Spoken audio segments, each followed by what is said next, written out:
انتباہ نمبر 12 دوازدم حضرت مصنف رحمۃ اللہ علیہ یا سے ارکان اسلام اور عبادات کے متعلق کچھ غلطیوں پر تنبیہ کر رہے ہیں۔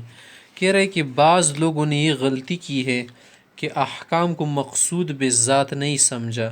کہہ رہے جو ہم نماز پڑھ رہے یا حج کر رہے وغیرہ روزہ رکھتے ہیں، یہ کیا ہے؟ بطور ٹریننگ ان چیزوں کو ٹریننگ سمجھو، اور اسلامی نظام قائم کرنا مقصود اصلی ہے۔ یہ چیزیں ٹریننگ کے درجے میں انہوں نے اتار دی، حالانکہ ٹریننگ نہیں ہے۔ نماز اصل المقاصد ہے، حج اصل المقاصد، عبادات مقصودیہ اساسیہ ہے، مسلمان کی پہچان ہے، اور یہ عبادات جو ہے نا اسلام کی کیا ہے؟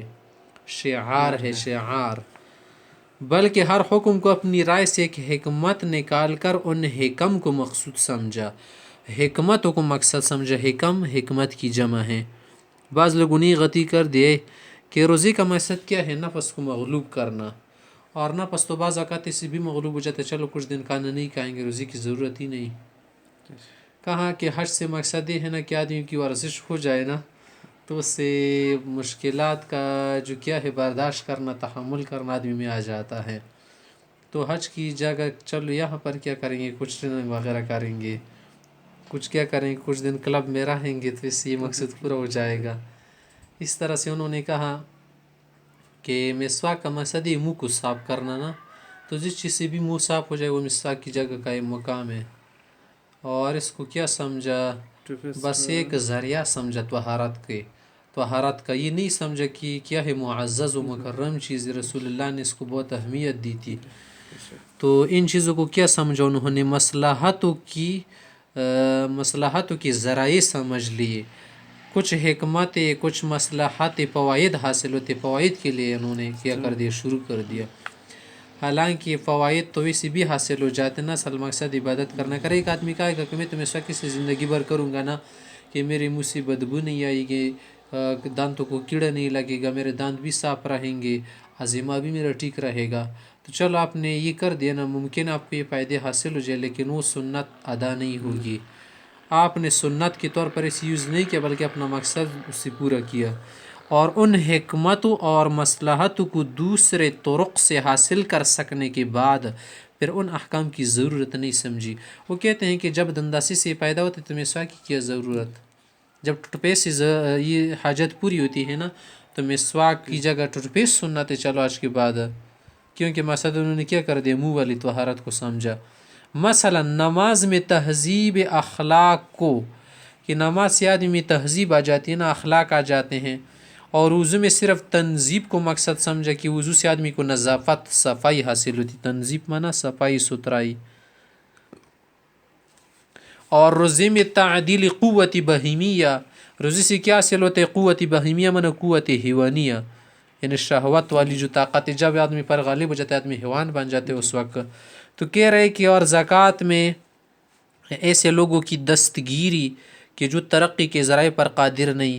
زکوٰۃ سے مقصد اللہ نے یہ بنایا ہمارے لیے کہ جو لوگ کیا ہے ذرائع ان کے پاس نہیں ہے، ان کی دستگیری کرنی ہے، ان کی مدد کرنی ہے۔ اور حج میں اجتماعی تمدنی اور ترقی و تمرن تجارت کو، اور تلاوت قرآن میں صرف مضامین پر متعلق ہونے کو مقصد سمجھا۔ کہہ رہے کہ حج میں اجتماعی لوگوں کا اجتماع ہوتا ہے نا، جمع ہوتے، تمدن وغیرہ حاصل ہوتے، تحضر، اور اس طرح سے ترقی بھی ہوتی ہے، ساتھ ساتھ تمرن مانا ورزش ہونا، برداشت وہاں پر زیادہ لگتی ہے نا، تحمل وغیرہ، کیونکہ وہاں پر لوگوں کا رش ہجوم زیادہ ہوتا ہے، اس کے علاوہ تجارت بھی وہاں کر سکتے ہیں۔ اور تلاوت قرآن کو انہوں نے کیا مقصد کہا کہ یہ جو تلاوت قرآن ہم کرتے ہیں نا، یہ مقصود نہیں ہے، مقصد بس یہ مطالعہ کر لو، یہ مطالعہ ہو گیا، اسٹڈی، بس خالی اسٹڈی ہے۔ اور دعا میں صرف نفس کی تسلی کو انہوں نے مقصد سمجھا، مصلحت سمجھا، علت اور حکمت سمجھا۔ اور اعلاء کلمت اللہ میں صرف امن و آزادی کو مصلحت قرار دے کر کہہ رہے کہ اعلاء کلمت اللہ کا یہ مقصد نہیں کہ شریعت نافذ کرو۔ اعلاء کلمت اللہ تو ہم اس لیے کیا کریں گے، نافذ کریں گے تاکہ ہمیں امن حاصل ہو، امن کے ساتھ رہے، آزادی کے ساتھ رہے۔ تو ویسے تو جانور بھی بہت سارے آزاد ہے، کسی بھی جانور پر آج کے بعد پابندی نہیں ہے، نہ پہلے سے تھی نہ آج کے بعد لگے گی۔ اگر اس طرح کی آزادی کو لوگ کیا سمجھے، مقصد سمجھے، خوشی کی بات سمجھے، امن امن سے مقصد ان کا یہ ہے نا کہ بس ہم کیا رہے، مر نہ جائے، کہیں ہمارا خون نہ ٹپک جائے، ہمارا خون بہت قیمتی ہے، ایک ذرہ بوند بھی وغیرہ قطرہ زمین پہ نہ بہے۔ جب ان مصالح کی ضرورت نہ رہی، کہہ رہے ہیں کہ جب پہلے سے امن حاصل ہے، جب پہلے سے آزادی حاصل ہے، آج کل جیسے ہے امن ہے ماشاءاللہ، اسی طرح سے ہمیں ویسے بھی بہت سارے مضامین حاصل ہو رہے تھے، تلاوت کی ضرورت نہیں، اس لیے لوگوں نے تلاوت کو ترک کر دیا، کیونکہ ان لوگوں نے سمجھایا ہے ان کو کہ تلاوت نہ کرو، ویسے بھی ہم بہت ساری باتوں سے واقف ہے۔ اس طرح سے وہ کہہ رہے کہ حج کو جانے کی ضرورت نہیں، کیونکہ ترقی و تمرن تو یہاں پر ہمارا ہو رہے، ہم تو کیا کر رہے ہیں ماشاءاللہ، تم سادہ صفائی کے متعلق تو ہم تو صفائی کے لو میں کب بھی کرتے ہیں، تو یہ تو حاصل ہے، لہٰذا وضو کی کیا ضرورت ہے، آج کل کون وضو کرتے ہیں، نماز وغیرہ نہیں پڑھتا۔ کہتے کہ ہم تہذیبیات دور کے کیا ہے، تہذیبیات دور کے لوگ، تہذیب یافتہ لوگ، ہم اخلاق والے ہیں۔ تو ان مقاصد کو انہوں نے کیا سمجھتا، مقصد سمجھتا، حالانکہ یہ مقصد نہیں ہے، یہ کیا ہے، ذرائع ہیں، مصلحتیں ہیں، زیادہ سے زیادہ حکمتیں ہیں۔ ہمیں حکمت پر عمل نہیں کرنا ہے، ہمیں اس عمل کو بجا لانا ہے جو اللہ نے بتایا کہ مثلا تم یہ عمل کرو۔ اگر ایک آدمی آپ سے کہہ دینا کہ تم ذکر اللہ اس لیے کرو تاکہ تمہارے دل کے اطمینان حاصل ہو، اگر ایک آدمی اطمینان دل کے لیے ذکر کر گیا تو یہ مخلص سے کیا نہیں، اطمینان دل کے لیے تو لوگ چرس بھی پیتے، چرس پیو، نشہ وغیرہ کھایا کرو، تو اس سے بھی تمہیں اطمینان حاصل ہوگا، انشاءاللہ اسے اطمینان ہوا میں اڑو گے۔ تو کہہ رہے کہ جب ان مسالے کی ضرورت ان کے پاس نہیں رہی نا، یا وہ مسالے دوسرے اسباب سے حاصل ہو سکے، اطمینان کے متعلق کہہ رہے ہیں، اطمینان تو چرس سے بھی حاصل ہوتا ہے، حرام وغیرہ ڈرگس کھانے سے بھی حاصل ہو سکتا ہے۔ اس طرح اگر ایک آدمی کا ہے کہ اجتماع تو یہاں پر میلوں میں بھی ملتے ہیں اجتماع، وہاں پر بھی ورزش ہوتی ہے، کیونکہ ہم جب میلے میں جائے وہاں پر لوگوں کے ساتھ کہنا پڑتا ہے، برداشت کرنا پڑے، دوسرے کا سننا ہوتا ہے، دوسرے کو سنانا ہوتا ہے، کس طرح سنائیں گے، تو یہ تو ہم میلوں وغیرہ سے بھی حاصل ہوتے ہیں۔ اسی طرح سے قوت بہیمیہ کو ہلکا کرنا، اس کی جگہ کیا کریں گے، ورزش کریں گے، باڈی بنائیں گے، باڈی جب بنائیں گے نا، خوراک کم کھائیں گے تو اس کی وجہ سے آدمی ذرا کمزور پڑ جاتا ہے، شہوات کم پڑتی ہیں۔ آگے کہہ رہے کہ ان حالتوں میں ان احکام کو لعینی قرار دیا، ان لوگوں نے کہا نماز کی ضرورت نہیں، کیونکہ ہمارے اخلاق کسی اور وجہ سے درست ہو گئے۔ اس طرح سے وضو کی ضرورت نہیں، کیونکہ ہماری صفائی ستھرائی کا تو تمہیں معلوم ہے۔ اس طرح سے حج کی ضرورت نہیں، کیونکہ دوسرے جگہوں پر یہ کام چلتا ہے۔ اس طرح سے زکوٰۃ کی ضرورت نہیں، کیونکہ دوسرے ذرائع سے لوگوں کی دستگیری ہو رہی، سود دیں گے نا، اس سے بھی دستگیری ہو جاتی ہیں۔ اور نفس کو جب اتنا سہارا ملا، پھر مصالح کے اصول کا بھی انتظار نہ رہا، نفس کو تو بانا ملنا چاہیے نا، ضرور ٹیر نماز کو جاؤ گے، بالکل ان کو چھوڑ کر معطل ہو بیٹھے، ان احکام کو لے نہیں سمجھا، کہاں بس اصل مقصد ہے اللہ تک پہنچنا، ہمارا راز و نیاز تو اللہ سے قائم ہے، ہم تو براہ راست اللہ سے باتیں کرتے ہیں۔ جیسے ایک نے کہا تھا، ہمارا پیر تو یہاں بیٹھ کے کعبہ شریفہ میں اس کا دل ہوتا ہے، اس کا دل تو اللہ کے ہاں ہوتا ہے، ہمیشہ اس کو نماز کی کیا ضرورت ہے۔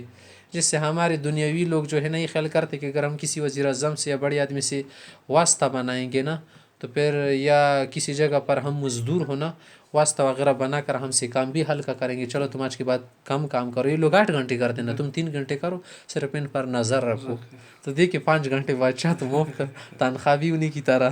تو یہ کہہ رہا ہے کہ جب اللہ کے ساتھ ہمارا تعلق بن جائے نا، تو ممکن ہے اللہ بھی ہم سے احکام ہلکے کر دے، چلو تم نماز نہ پڑھو، وہ نہ کرو، یہ نہ کرو۔ کہہ رہے کہ انہوں نے کیا کر دیا تھا، ذرائع وغیرہ کو مصلحتوں کے لیے فائدے کے طور پر استعمال کیا نا، جب ان ذرائع سے وہ معنی حاصل ہو سکے جو شریعت کے احکام سے حاصل ہو رہے تھے، تو شریعت کے احکام کو معطل سمجھا۔ اس کا مفصل رد انتباہ سن کی غلطی ششم کے بیان میں ضمناً ہو چکے، مگر حسب ضرورت پر اعادہ کیا جاتا ہے۔ اور کبھی اس میں یہ خرابی ہوگی کہ احکام میں تصرف و تغیر کرے گا، جیسے اس وقت قربانی میں بعض لوگوں نے یہ کیا ہے کہ مقصود اس سے محض انفاق تھا، خرچ کرنا، اس وقت بوجہ مواشی ہونے کی اس کی یہی صورت تھی، اب روپیے کی حاجت ہے، اب اس کی صورت بدل دینا چاہے۔ بعض لوگوں نے کہا کہ یار یہ بہت ظلم ہو رہا ہے کہ عید الاضحیٰ میں اتنے جانور ذبح کیے جاتے ہیں، اور اس سے جانور بھی کم پڑ جائیں گے، کیونکہ جب لاکھوں لوگ ذبح کریں گے نا، کروڑوں لوگ بن جاتے مسلمان ہیں، تو اس سے تو جانور کم پڑ جائیں گے، ساتھ ساتھ ظلم بھی ہے، اتنی روحوں کو کیا کر دیا جاتا ہے، پرواز کر دیا جاتا ہے، ساتھ ساتھ اس میں گھر والے کھاتے ہیں نا وہ گوشت، کیا فائدہ اس میں غریب کا؟ غریب کا فائدہ تو یہ ہے نا کہ 20,000 کا جانور تم نے خریدنا ہے تو اس کی جگہ کیا کرو 20,000 روپے کسی فقیر کو دو، اس کا کام بھی چلے گا اور ساتھ اس کی ضروریات بھی پوری ہو جائے گی. تو لہٰذا اب اس کی جگہ روپے دینے چاہیے، نہ کہ قربانی کا جانور ذبح کرنا چاہیے. مقصد کیا ہے؟ انفاق اس طرح بھی ہوتا ہے. تو انہوں نے یہ اعتراضات بہت پہلے نکالے تھے. کہہ رہے کہ مقصود کیا ہے قربانی سے؟ انفاق کرنا. تو انفاق روپیوں کی شکل میں بھی ہو سکتا ہے، اس لیے وہ کہہ رہے کہ اس کی جگہ پیسے نکالنے چاہیے. تو اب اس کی صورت بدل دینا چاہیے. تو ہم کہتے ہیں کہ پھر یہ کہاں تک یہ حکمت نکالی جائے گا کہ اور چیزوں میں حکمت نکال لو گے. کل صدقہ فطر کبھی کا ہوگی اور چیز کبھی کا ہوگی، کل تو کہو کہ بس پیسے بھی نہ نکالو، کیونکہ پیسے سے مقصد کیا ہے؟ اس آدمی کا پیٹ بھرنا ہے نا. اور اس طرح سے پیسے سے مقصد کیا ہے اس آدمی کا؟